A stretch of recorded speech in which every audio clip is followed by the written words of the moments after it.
1 मेला महाराष्ट्र दिन होता आणि त्या दिवशी एक व्हिडिओ आपण केला होता. महाराष्ट्राचं एकापेक्षा जास्त म्हणजे 6 राज्य कशी करता येतील असे तो विषय होता. आणि त्याच्यामध्ये प्रामुख्याने हा मुद्दा मांडला होता की प्रशासकीय सोय म्हणून, अस्मितेचा विषय म्हणून आणि आर्थिक जे नेहमीप्रमाणे मांडलं जातं की त्या लोकांना हे माहिती नाही आहे की आता एखाद्या राज्याचं उत्पन्न हा जे आधीचा मुद्दा होता तो आता बदललेला आहे. पण हे समजून न घेता त्याच्यावरती काही जणांनी ट्रोलिंग करताना असं जे शिव्या वापरल्या की हरामखोरपणा आहे हा. म्हणजे महाराष्ट्राचे असे 6 मी विभाग असा शब्द शांतपणे वापरला होता, तुकडे असा शब्द न वापरता, कारण की चूक अर्थ जातो. पण महाराष्ट्राचे तुम्ही तुकडे करता, तुम्ही महाराष्ट्रद्रोही आहे अशा वगैरेची भाषा सुरू झाली. हे हरामखोरपणा आहे. महाराष्ट्राच्या वाढदिवसाला महाराष्ट्राचा केकचे 6 तुकडे करायचे असं एकानं वापरलं. ठीक आहे. याच्यामध्ये जेव्हा तुम्ही अशा विचित्र पद्धतीनं आणि असभ्य भाषा वापरायला लागला तर मी एकाला उत्तर असं दिलं होतं की महाराष्ट्राची अशी विभागणी केली पाहिजे, हे बाबासाहेब आंबेडकरांनी मांडलेलं आहे. तुम्हाला जर मला हरामखोर म्हणायचं असेल तर तुम्ही म्हणा काय असेल ते. शेतकरी संघटनेसाठी आम्ही अशी एक भूमिका घेतली होती की बळीराज्य मराठवाडा, बळीराज्य विदर्भ, बळीराज्य उत्तर महाराष्ट्र, बळीराज्य दक्षिण महाराष्ट्र, बळीराज्य मुंबई आणि बळीराज्य कोकण.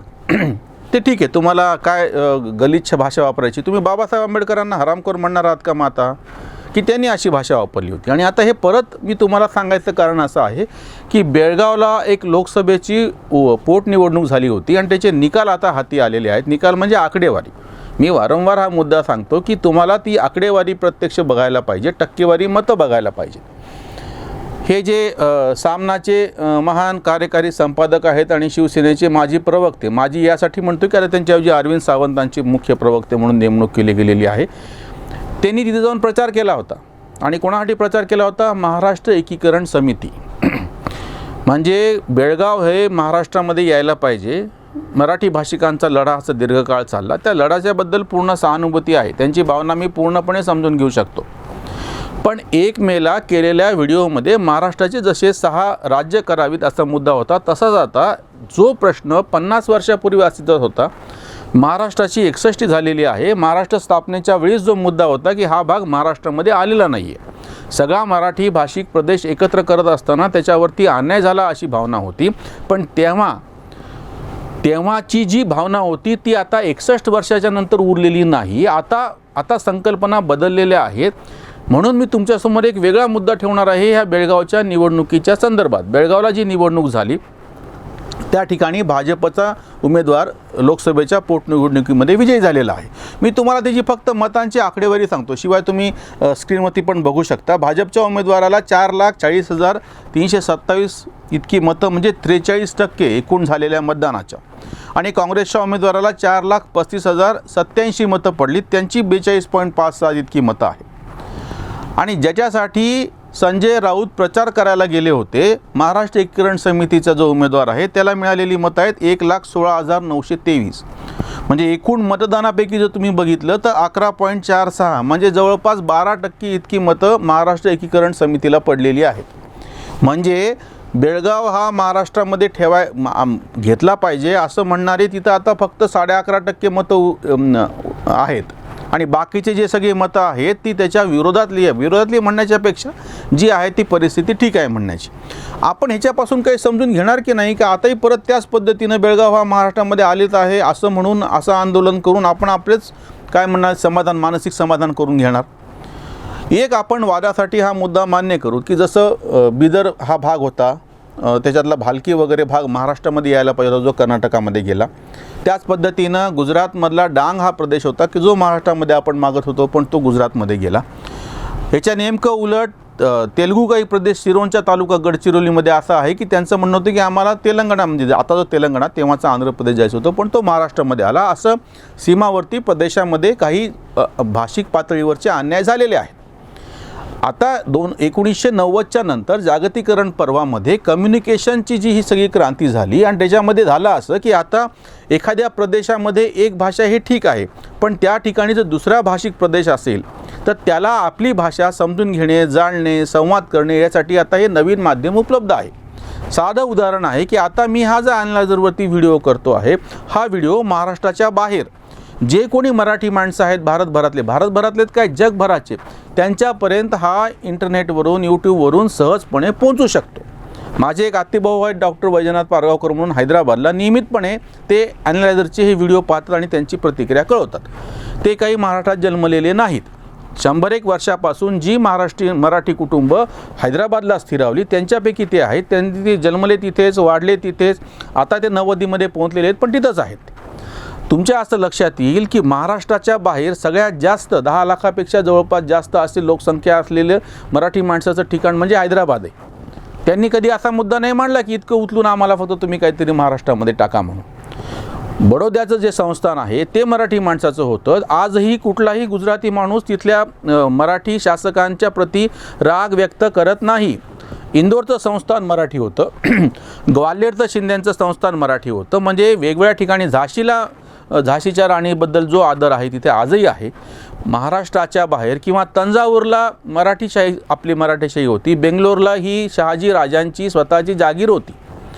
महाराष्ट्राच्या बाहेर ज्या ज्या ठिकाणी मराठी आहे त्या लोकांचा तिथल्या लोकांनी राग केलेला नाही.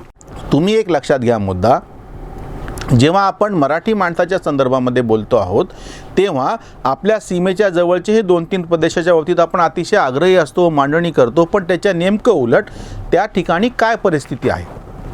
आज त्या ठिकाणचे लोक मराठी एकीकरण समितीच्या नावाखाली जे काही निवडणूक लढत होते किंवा बाकीच्या गोष्टी घडत होत्या त्याला गेल्या काही वर्षांमध्ये त्याला ओहोटी कशी लागली आणि का लागली आहे ह्याचं आपण आत्मपरीक्षण करणार की नाही. का आपण केवळ फक्त ज्या जुन्याच पद्धतीनं तलवारी काढून भाषिक अस्मितेच्या आणि त्याच्यावरती काय म्हणता येईल त्याचा आरडाओरडा करत बसणार आणि त्याच्यातून निष्पन्न काहीच होणार नाही. बेळगावला लागून असलेला जो इकडचा मराठी भाग आहे त्या भागाला अतिशय समृद्ध करण्यामध्ये आपण कितपत यशस्वी झालो. किंवा जो कोल्हापूरचा जो सगळा भाग आहे आणि तो बेळगाव प्रदेश तुम्ही लक्षात घ्या, त्या ठिकाणी आपण म्हणजे असं काही करू शकलो आहेत का की तिथल्या लोकांना वाटावं केवळ हे पाहून की या ठिकाणी चांगली समृद्धी आहे ना आपण इथे यायला पाहिजे होतं. जेव्हा गुजरात आणि महाराष्ट्र एकत्र होते, महागुजरात आपण म्हणायचो, राजधानी मुंबई होती, विभागणी झाल्याच्या नंतर गुजरात वेगळा झाला, महाराष्ट्र वेगळा झाला. आज तागायत गुजरातमध्ये एकही आंदोलन झालं नाही की मुंबई आम्हाला पाहिजे म्हणून. गुजराती माणूस फार मोठ्या प्रमाणात तेव्हाही मुंबईला येऊन स्थिर झाला. गुजरात राज्य तयार झाल्याच्या नंतरही तो याच ठिकाणी राहिला, ह्याच ठिकाणी त्यांनी आपलं व्यापार उद्यम वाढवलं. कुठेही कर्नाटकामध्ये अशी मागणी झाली नाही. सोलापूर जिल्ह्यामध्ये तर फार मोठ्या प्रमाणात कानडी बोललं जातं. उस्मानाबाद, सोलापूर, लातूर ह्या जिल्ह्याचा जो सीमावर्ती भाग आहे त्या ठिकाणी जवळजवळ अर्धी लोकसंख्या ही कन्नडी भाषिक आहे. महाराष्ट्रामध्ये विशेषतः मराठवाडा आणि सोलापूरचा भाग या ठिकाणी आढळणारे सगळे प्राचीन शिलालेख हे कन्नडीमध्ये आहेत. आपल्याकडच्या संगीताच्या परंपरांचे भक्ती परंपरा जी आहे, एवढा मोठा वारकरी संप्रदाय आहे, ह्याचे सगळे मुळं आपल्याला कर्नाटकात सापडतात. कानडाओ विठ्ठलू तर असा अभंगच आहे अतिशय सुंदर असा. बाकीची अस्मिता म्हणत असताना आपली अस्मिता कळत नकळतपणे कन्नडी प्रदेशाशी जोडल्या गेलेली आहे हे आपण कधी लक्षात घेणार आहोत. आता नवीन बदल तंजावरमध्ये काही हस्तलिखित अशी सापडली की ती लिपी मात्र तमिळ आहे पण ते वाचता येईनात. मग अभ्यासकांच्या असं लक्षात आलं की आपलं काहीतरी हुकायला लागले, ही लिपी जरी असली तरी भाषा वेगळी असली पाहिजे. आणि संशोधन केल्यावरती कळलं की ही भाषा मराठी आहे. मराठीतली हस्तलिखित तंजावरला तमिळ लिपीमध्ये आढळलेली आहेत. विश्वनाथ खैरेसारख्या अभ्यासकांनी तमिळ, मराठी आणि संस्कृत यांचा कसा अनुबंध आहे याचा अभ्यास करून काही संशोधन समोर मांडलेलं आहे. हे आपण काहीच लक्षात घेत नाही. आपण खरं तर जेव्हा आपल्या लक्षात आलं असेल वस्तू म्हणजे व्यवहाराच्या पातळीवरती बेळगाव महाराष्ट्रामध्ये येऊ शकत नाही तेव्हा सगळ्यांनी मिळून प्रयत्न करून किमान त्या ठिकाणी मराठी भाषिकांची गळचेपी कशी होऊ नये हिची चर्चा न करता प्रत्यक्ष वस्तुनिष्ठ पद्धतीनं समोर उदाहरणं ठेवायला हवी होती. किंवा हैदराबादमध्ये मराठी भाषिक जी इतकी मोठी लोकसंख्या आहे, इंदोरला लोकसंख्या आहे, ग्वाल्हेरला लोकसंख्या आहे, धार हे संस्थान होतं मराठी त्या मध्य प्रदेशमध्ये असलेलं, ह्या सगळ्या ठिकाणच्या मराठी अस्मितेची जी म्हणजे तुम्हाला अस्मितेच्या तलवारी काढायच्या आहेत ना, मग आपल्याकडच्या लोकांची जी ही सगळी ऐतिहासिक अशी ठिकाणं आहेत त्याच्या आपण काय भूमिका घेतलेली आहे. आज बेळगावच्या निवडणुकीमुळे हे लक्षात आलेलं आहे की व्यवहाराच्या पातळीवरती तुम्ही जर महाराष्ट्रामध्ये बेळगावला समाविष्ट करून घ्या म्हणणार असाल तर त्याला फक्त 10-11% मतं पडलेली आहेत. व्यवहारात तुम्हाला जर लोकशाही मानायची असेल तर आता हा नाच सोडून द्या आणि स्पष्टपणे जसं आपण 1 मेला पण त्याच्या व्हिडिओमध्ये म्हणाल होतो तसं महाराष्ट्राचे 6 राज्य झाली पाहिजे. छोटी राज्य जास्त चांगल्या पद्धतीनं आपण विकास करू शकतो आणि आता बेळगावमुळे लक्षात असे येत आहे की महाराष्ट्राच्या बाहेर जी मराठी अस्मितेची ठिकाणं आहेत, झाशी आहे, ग्वाल्हेर आहे, इंदोर आहे, बडोदा आहे, धार आहे, हैदराबाद आहे, बेंगलोर आहे, तंजावर आहे, या सगळ्या ठिकाणचे मराठेशाहीचे जी प्रतीकं आहेत, जे आपले अस्मितेचे विषय आहेत, त्यांच्यासाठी आपल्याला काय करता येऊ शकेल? नुसत्या गप्पा मारणं सोडून द्या. इथे आपण बोलतो आहोत आणि प्रत्यक्ष शिवाजी महाराजांचे जे किल्ले आहेत त्यांची आपण काय अवस्था ठेवलेली आहे? म्हणजे आपला तर अशी अडचण आहे की शिवकालीन किल्ल्यांचं संरक्षण करावं असं आपण एक अध्यादेश काढतो आणि हे आमच्या सरकारला माहितीच नसतं की शिवपूर्वकालीन किल्ले मराठवाड्यात आणि विदर्भात फार मोठ्या प्रमाणात आहेत. म्हणजे इतकं तर आपलं अस्मितेचं ज्ञान अतिशय तोकडं आहे. बेळगावनी एक सणसणीत असा धडा मराठी माणसाला असा दिलेला आहे की ज्या ज्या ठिकाणी मराठी भाषिक आहेत त्यांचे हितसंबंध आणि त्यांची गळचेपी होऊ नये याच्यासाठी व्यावहारिक पातळीवरती प्रयत्न करा. नुसते अस्मितेचे विषय काढून आणि हा प्रदेश महाराष्ट्राला जोडला म्हणजे त्याचं कल्याण होईल ह्याच्यामध्ये न पडता आता महाराष्ट्राचाच प्रदेश त्याचे अजून 6 राज्य करून चांगल्या पद्धतीनं त्याचा विकास करता येईल हे वस्तुनिष्ठ पद्धतीनं मांडा. भावनिक आणि अस्मितेचे विषय करून काहीही होत नाही. गुजरातमध्ये त्यांनी तक्रार न करता गुजरात संपन्न करून दाखवला.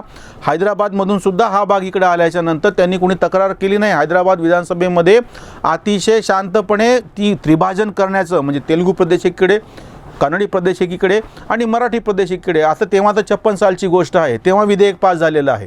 आपणही याच्यावरती राजकीय आक्रस्ताळेपणा न करता वस्तुनिष्ठ पद्धतीने शांतपणे भाषिक अस्मिता आणि इतर गोष्टी लक्षात ठेवून मराठी माणसाचं कसा विकास होऊ शकेल ह्याचा विचार केला पाहिजे. नुसत्या अशा पद्धतीनं निवडणुका लढवायच्या आणि त्याच्यामध्ये तुम्हाला कुठलाच प्रतिसाद भेटणार नाही आणि इकडं मात्र बोलताना मोठ्या मोठ्या गोष्टी करायच्या यांना काहीही निष्पन्न होणार नाही. हाच बेंगलोरच्या पोटनिवडणुकीचा धडा आहे.